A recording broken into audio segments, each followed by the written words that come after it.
My wife vanished for 3 months. Then I found her engagement photos. Never imagined I'd be sitting alone in our apartment, staring at the empty space where Emily used to be, trying to make sense of her silence. 3 months ago, we had a stupid fight. I forgot to take out the trash, of all things, and she blew up, screaming, shouting, packing a bag, and leaving for her sister's place. She said she needed space to think about our marriage. April. That was April. At first, I thought it was temporary. A few days, maybe a week. I called, texted, left voicemails. Her sister Sarah kept reassuring me. She just needs time, Mark. She'll reach out when she's ready. By the end of the second week, my concern was growing. Is she okay? Is she safe? Why isn't she talking to me? By week 3, I felt trapped in this limbo, still married, yet entirely alone, paying all the bills, sleeping in a bed that felt cold and unfamiliar, her things still scattered around like ghosts of what we had. I tried her parents next. Her dad literally hung up on me. No explanation, no hint, just the click of the phone line. Month 2 rolled around, and I started to accept that maybe this was it. But there was no "we're done" text. No divorce papers. No closure. Just silence, and then, late one night, scrolling through Instagram, I saw it. A mutual friend had posted pictures of Emily, champagne glass in hand, radiant smile, massive diamond ring glittering on her left hand. My stomach sank. Not our wedding ring, another one. A new engagement. The caption read, "So happy for us. Finally found my person. Your person. My person." I whispered to myself. I'm still your husband, Emily, or at least, I thought I was. I clicked through 2 more photos. Fancy restaurant, rose petals, a full-blown engagement shoot. She'd been engaged for 6 weeks. 6 weeks while I was sitting in our apartment, unsure whether to file a missing person report or just cry silently. I found his profile: Rian, tech startup type, public social media persona. Nice car, nice apartment, living the picture-perfect life. An entire album titled My Future Wife and a wedding date listed, late August. That's only 6 weeks away. I sat there, heart hammering, trying to process how my wife had vanished. Started a new life, and not once mentioned divorcing me. Then it happened. A wedding invitation arrived at our apartment. My name on the envelope. Expensive cardstock, embossed lettering. Clearly a mistake, but I stared at it for a long time, imagining how she could just invite me to celebrate her new life while I was still legally her husband. I didn't react immediately. I just opened it, looked at the photos again, checked Ryan's profile, the ring, the smiles. And then I wrote a note, a single, calm note that simply stated the facts. Emily is still married to me. Just thought you should know. I found his email, sent it, and sat down to a quiet dinner, trying to let my racing thoughts settle. Later, my phone blew up. A voicemail from Emily, her voice trembling and furious. "You absolute piece of, how dare you," she yelled before the recording ended. Texts from her sister accusing me of being vindictive. Calls from her parents, her father, her mother, all angry, all pointing fingers at me. And yet, I knew the truth. I was still married. She had made a choice to ignore reality, and now everyone else was furious with me for revealing it. I took a deep breath, feeling a strange mix of anger and relief. She had crossed a line. From a minor fight to complete deception, she had gambled that I wouldn't notice, that I wouldn't act. But I did, and now, for the first time in 3 months, I felt a sense of control returning. The next morning, I woke up to a string of missed calls and notifications. My phone wouldn't stop buzzing. Emily, her sister, her mother, her father. I ignored most of them. I had already sent Ryan the email. The truth was out there. For once, I wasn't the guy being left in the dark. Finally, there was a call from an unknown number. Ryan, calm, controlled, but with an edge. "So, you're telling me she's still married?" I explained, clearly, without drama. 3 months of ghosting, no divorce, a wedding invitation, every fact laid bare. There was a pause on his end. Then, weds in 6 weeks. Venue booked, deposits paid. Ouch, I thought. I didn't say anything. It wasn't my problem that Emily hadn't done the basic legal work. She had invited me to her wedding. She had lied to him about everything. That was enough. Later that afternoon, there was a pounding on my apartment door. I opened it. Emily. Standing there, still gorgeous, anger radiating off her like fire. "Mark, how dare you?" she shouted. I held up a hand. "I'm not doing anything. I'm just stating facts. You ghosted me. You got engaged. You forgot the minor detail of divorcing me first." Her face turned red. "You ruined everything. You called him, didn't you?" "Yes," calm, matter-of-fact. "Because you're still married. That's the truth." He deserved to know before saying "I do." Her shoulders slumped slightly, but the anger was still there, simmering. "Please, just call him back. Tell him we're divorced. Tell him you made a mistake," she pleaded. I laughed quietly. "No, this is real. You were married to me. You're still legally married. I didn't invent that. You did." She slammed the door on her way out, so hard that a picture fell off the wall. The sound echoed in the empty apartment. I felt a strange satisfaction, like a weight had lifted. The game was over, but she had chosen to play it recklessly. Ryan texted that night. "Thanks for the heads up. Can I get copies of the divorce papers?" I sent him a PDF of our marriage certificate. Clear, legal, undeniable. No lies, no drama, just the truth. The following weeks were chaos. Lawyers, calls, texts, accusations. Emily's mother demanded I pay for the wedding deposits, claiming emotional distress caused by my so-called interference. I explained she got engaged while still married, sent me the invitation, and lied to her fiancé. How was that my fault? Her sister ran a full-blown smear campaign. Mutual friends asking if I was controlling, manipulative, abusive. I showed them the proof. Call logs, texts, emails. No one could argue with the evidence. Truth had a way of revealing itself eventually. Meanwhile, Emily tried filing a restraining order. Alleged stalking. Provided zero evidence. Judge didn't even flinch. Sending one email to inform someone of your marital status is not stalking, he said bluntly. Emily's face turned pale. Her plan was failing. Even her attempts at sabotaging my job fell flat.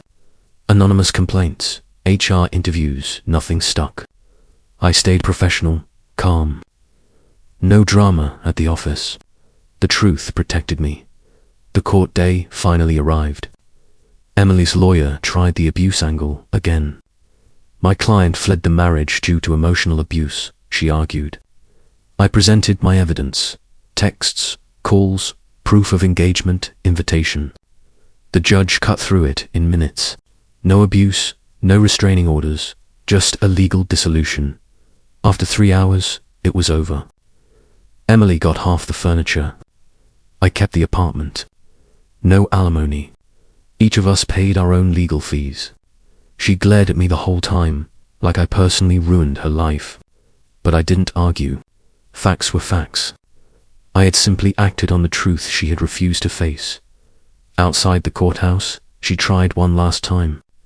"Happy now?" "You destroyed everything," she shouted. "I didn't destroy anything," I said calmly. "You sent me the wedding invitation. I simply told the truth. You chose to get engaged without a divorce. That's on you."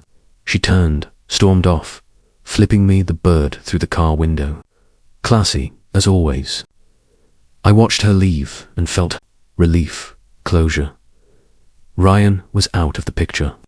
He blocked her completely and even took her to small claims court for her half of the wedding. Deposits about $11,000. Emily had to move back in with her parents. The part-time retail job wasn't enough. The fantasy life she imagined was gone, and the lies she had tried to spin unraveled publicly. I, meanwhile, moved on. Met someone new through a friend, taking it slow. Emily knew about the divorce drama, and honestly, even my new partner thought my ex sounded exhausting. Work was going well, friends supportive. Life had balance again. The lesson? Truth has a way of catching up. Lies can temporarily shield someone from consequences, but they never last. Emily tried to rewrite history, play the victim, and erase me from her story. Reality had other plans, and for the first time in months, I slept peacefully. Weeks passed since the divorce was finalized, and the dust finally started to settle. Emily's world had completely shifted. Ryan didn't just block her, he ended everything legally, forcing her to pay back her half of the wedding deposits. 11 grand. Without that kind of backup, her dream life collapsed. The part-time retail gig she had worked during our marriage wasn't enough to cover her debts, let alone maintain the image she wanted to project. She moved back in with her parents, defeated, her family cold. Her sister refused to testify for her, cutting off all contact. Her parents were left paying off the remaining wedding expenses, frustrated and humiliated. Emily, the little princess with big dreams, had learned the hard way that shortcuts and lies don't build real relationships. Social media posts about finding happiness turned into quiet posts of self-reflection and awkward apologies to mutual friends. Meanwhile, I started to rebuild my life, slowly, deliberately. Work picked up. My boss noticed that I didn't let personal drama interfere with my job, and even gave me a small raise. Friends checked in, asked questions, instead of just believing the rumors Emily had tried to spread. It was refreshing, honest, and then, unexpectedly, someone new entered my life. Clara, friend of a friend, was kind, patient, and grounded. We took things slow, learning about each other without the baggage or chaos that Emily had brought. Unlike before, there was no rush, no manipulations, no ghosting. Just honesty and gradual trust. Sometimes, late at night, I'd think about that invitation, the wedding card she had sent me, and I'd smile quietly. Could I have stayed silent, let her marry Ryan, and avoided the drama?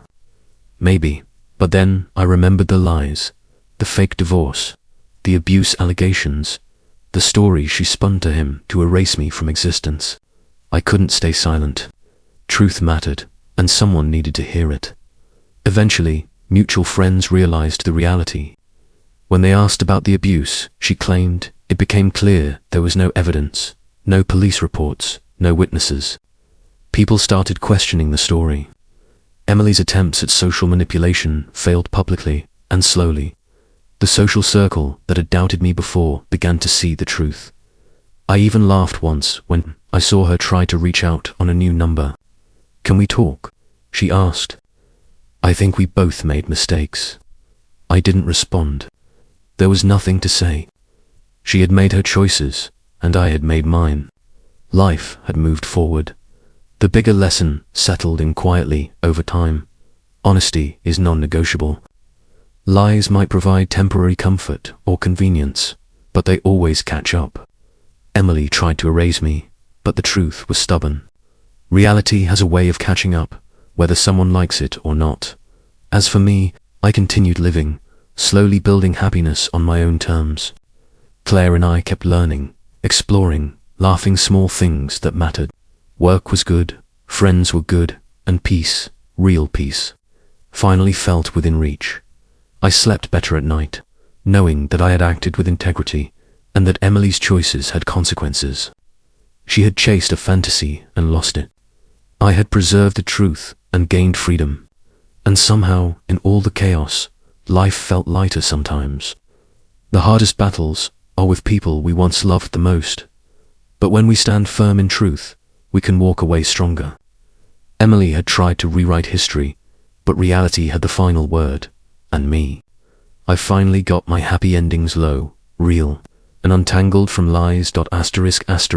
The weeks after the divorce were like watching a slow-motion collapse. Emily's carefully constructed world crumbled. Ryan didn't just block her. He pursued the legal reimbursement for her half of the wedding deposits. $11,000. Suddenly, her part-time retail job, which she had relied on during our marriage as a safety net, wasn't nearly enough to cover her debts or sustain her lifestyle. She moved back in with her parents, humbled and frustrated, stripped of the fantasy she had chased. Her family, no mercy. Her sister refused to support her in court, cutting off contact entirely. Her parents were left paying off the remaining wedding costs, shaking their heads at the chaos Emily had caused. Social media, once a platform for her perfect, curated life, now reflected awkward apologies and the quiet unraveling of a story she had tried to spin. Meanwhile, I rebuilt my life quietly but intentionally. Work was steady, and my boss appreciated that personal drama never interfered with my professional responsibilities. I even got a small raise. Friends checked in, asking questions, instead of blindly believing the rumors Emily had tried to spread. I felt grounded again, like I was finally moving forward without the shadow of her manipulations looming over me. And then Claire came into my life. She was smart, patient, and honest, everything Emily wasn't during our last months together. We took things slowly, learning to trust again. Unlike before, there were no games, no ghosting, no manipulations. Just honesty. Simple, real honesty. Occasionally, I thought about that wedding invitation Emily had sent me. Could I have stayed quiet and let her marry Ryan, avoiding months of drama? Maybe, but then I remembered the lies, the fake divorce, the false abuse claims, the story spun to erase me from history. I couldn't ignore that. Someone had to face the truth, and that someone was me. Mutual friends eventually started realizing the reality. Without evidence of abuse, without witnesses, without proof of the elaborate lies Emily told, people began questioning her narrative. Emily's manipulations failed publicly. Slowly, the social circle she tried to control started seeing the truth. Emily even tried contacting me with a new number, asking, "Can we please talk?" I think we both made mistakes. I didn't respond. There was nothing left to say. She had made her choices. I had made mine. Life had moved forward. The lesson became clear. Almost quietly over time, lies may provide temporary comfort, but truth always finds its way. Emily tried to erase me, rewrite history, and build a new life on deception, but reality caught up with her. Consequences were inevitable. For me, life regained balance. Claire and I laughed, explored, and built a relationship free of lies or manipulation. Work was steady, friends supportive, and most importantly, I felt peace. No anger, no lingering resentment, just clarity and stability. Sometimes, the hardest battles are with the people we once loved most. But standing firm in truth allows you to walk away stronger, wiser, and freer. Emily gambled with reality, and she lost. I preserved the truth and gained freedom in the end. I slept peacefully, knowing that justice isn't always about revenge, it's about truth prevailing. Emily may have wanted a fresh start, but reality had other plans, and me. I finally got my happy endings, low, authentic, and entirely my own.